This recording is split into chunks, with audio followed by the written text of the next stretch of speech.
mi nombre es Jorge Chafik Handal.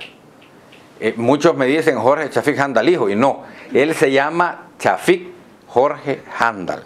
Yo me llamo Jorge Chafik Handal. Unos dicen, invirtieron nada más los nombres. No, es que eso tiene origen en la tradición árabe, en general la cultura árabe, que no existían los apellidos. Entonces, para saber de quién era hijo, uno lo relacionaba con el padre, ¿verdad? Y como no habían los apellidos, resulta que los nombres, si ustedes ven, los nombres árabes son larguísimos. Y al final aparece, ya después con los años apareció ¿cómo se llama esto? El apellido. Entonces, como aquí no íbamos a ser tan largos, por ejemplo, mi padre se llama Chafik Jorge Handal. Mi abuelo se llama Jorge Abdallah Handal. Entonces él es Chafik, hijo de Jorge, ¿verdad? Según la tradición. Y yo soy Jorge, hijo de Chafik.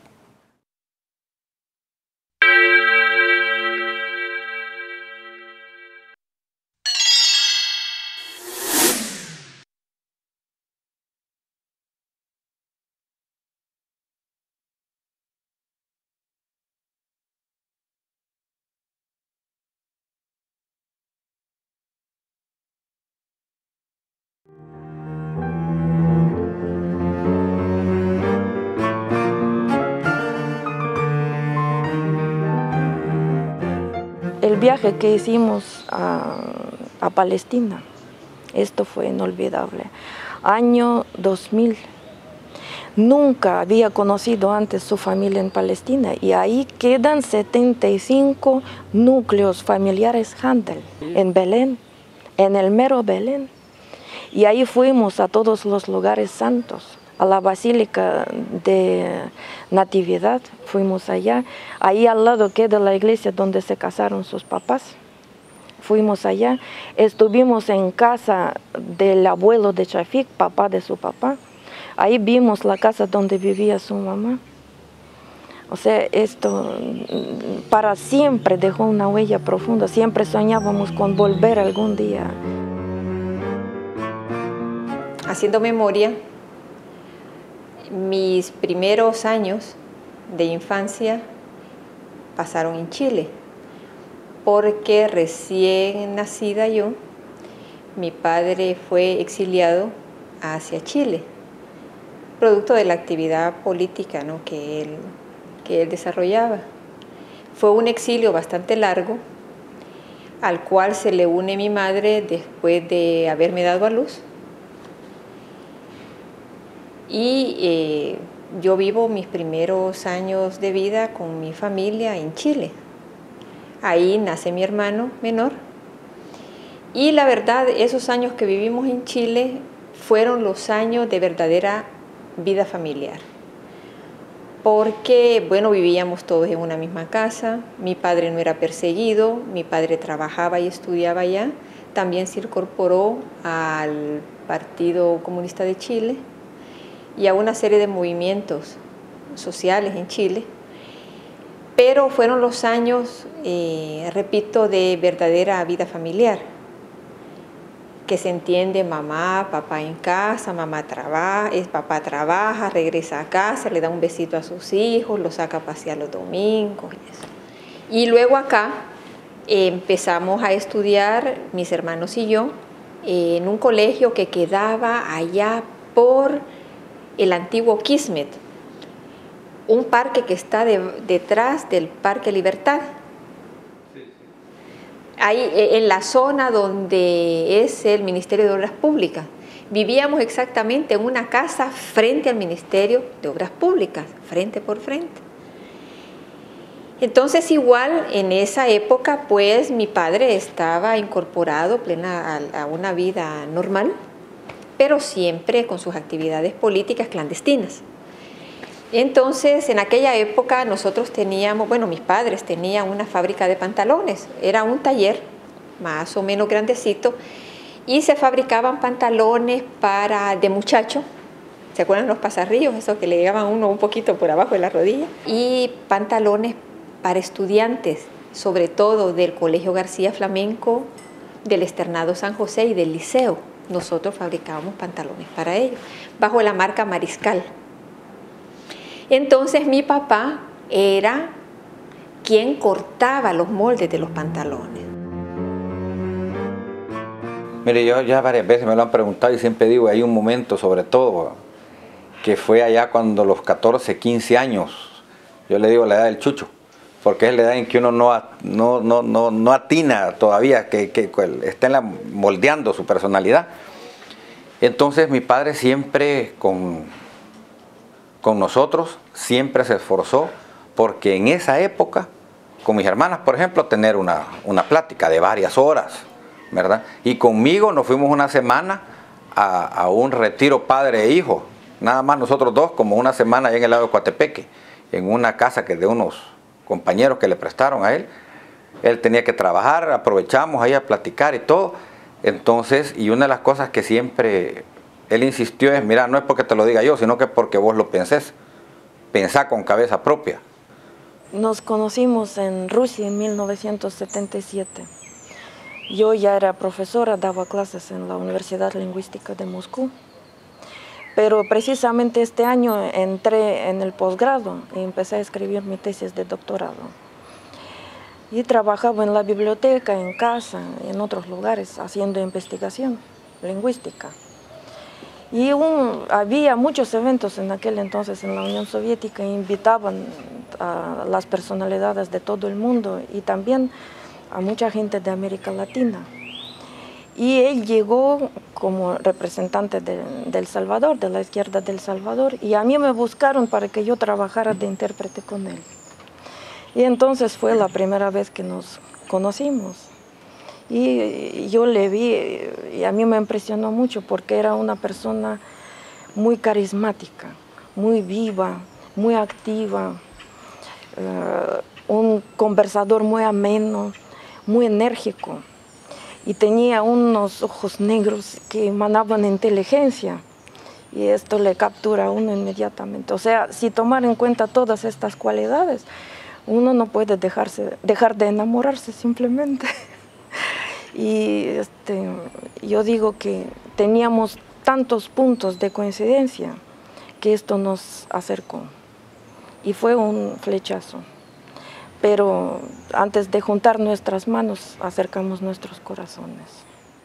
Yo tengo la figura de Chafik como un hombre muy alegre. Decirte de que en las reuniones que nosotros teníamos y a veces en las conversaciones, pues eran reuniones muy amenas, porque Chafik tenía un bagaje de chistes y que las reuniones eran muy distensionadas, a diferencia de lo que decían pues la derecha y los medios de comunicación, ¿verdad?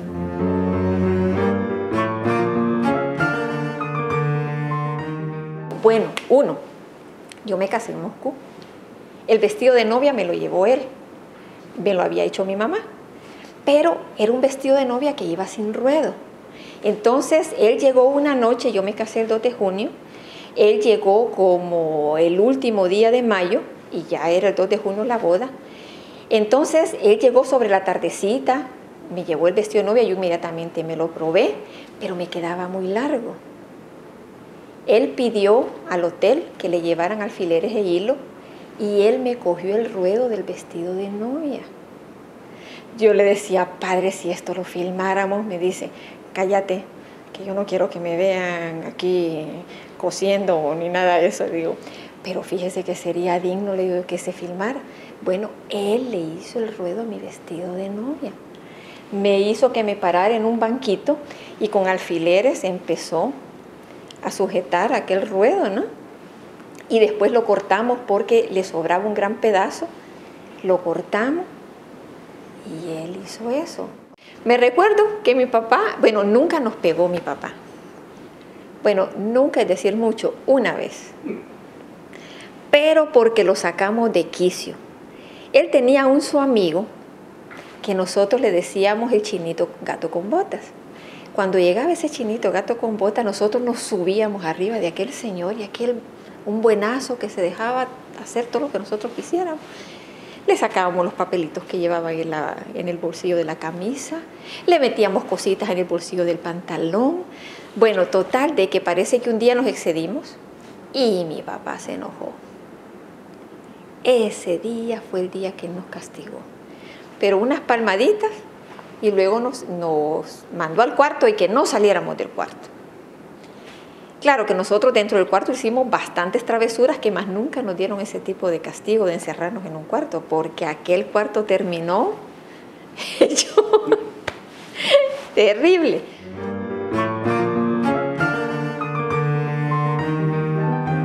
Chafik es de los revolucionarios, de los luchadores del ayer, del presente, del mañana y de siempre. Una característica importante fue su persistencia, su coherencia, la densidad de su posición. Y es también de los revolucionarios que juntos me vienen a la memoria sobre todo el Che y Allende, Salvador Allende, que en nuestra América trascienden a su propia muerte y a su propia época.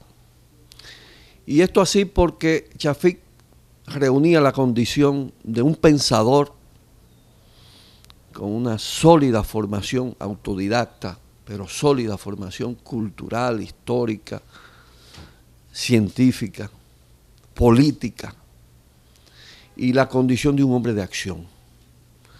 Fundir pensamiento y acción en armas contra la injusticia no es fácil, no es fácil.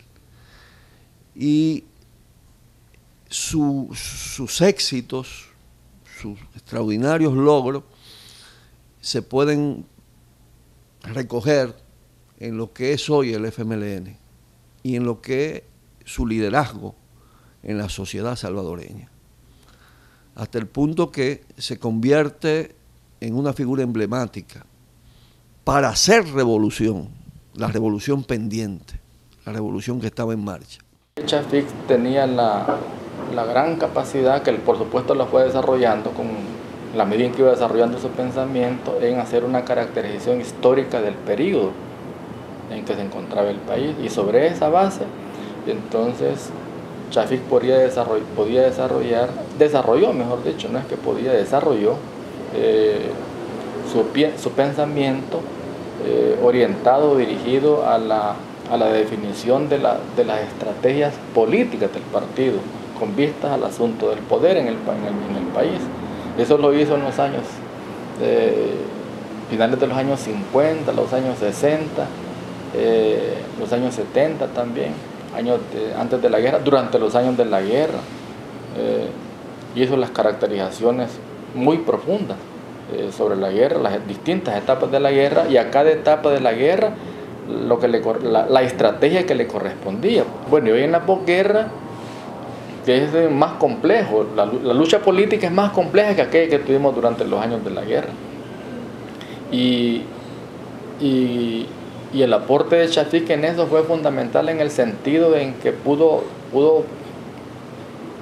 definir los grandes trazos, digamos, los grandes mojones, por llamarle de alguna manera, de cómo conducir el rumbo que había que darle a la lucha por la revolución en este periodo que la gente le llama de posguerra.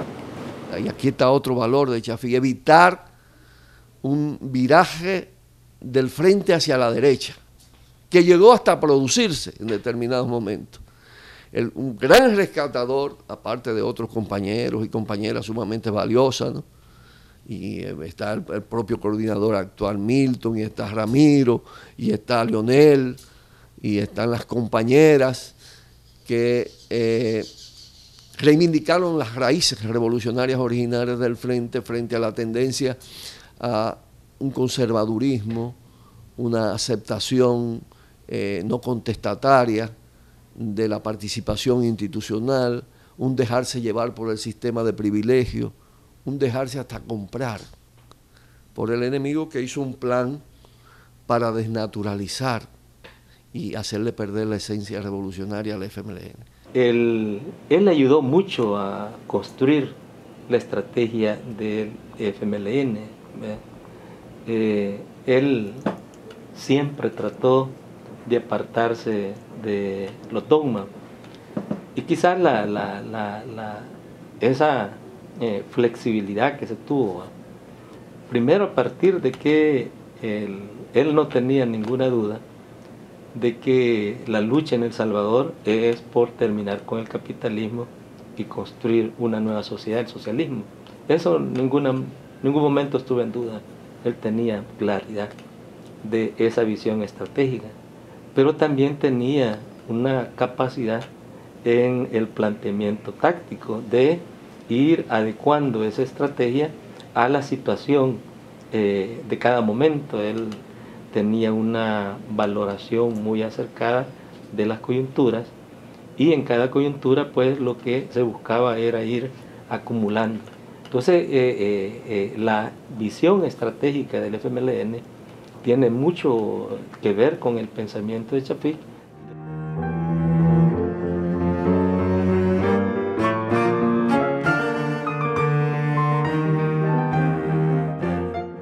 Todo lo que se decía de nosotros era invento de la derecha que nos ponía como come niños, etc.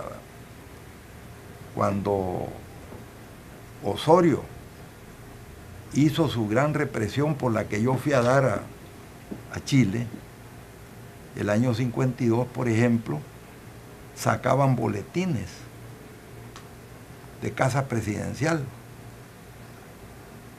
El secretario de prensa, el encargado de prensa de Casa Presidencial era un señor de apellido Quetlas, que venía de la prensa gráfica.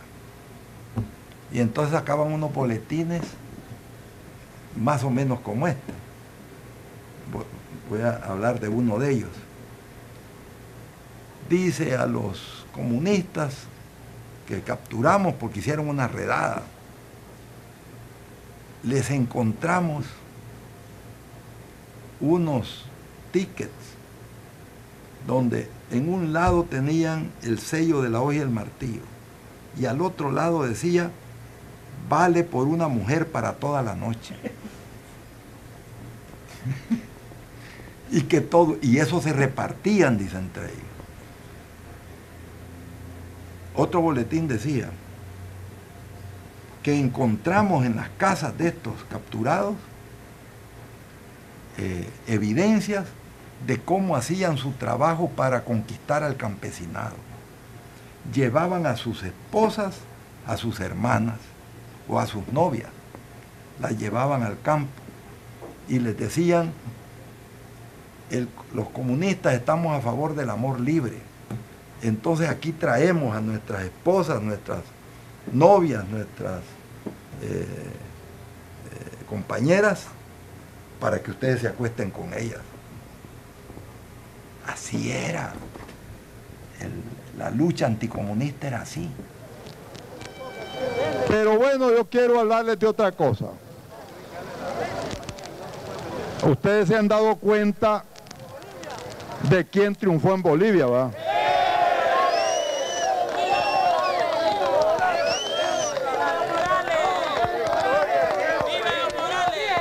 ¡Viva Evo Morales! Bueno, nos invitó. ¿Qué dicen? ¿Voy o no voy?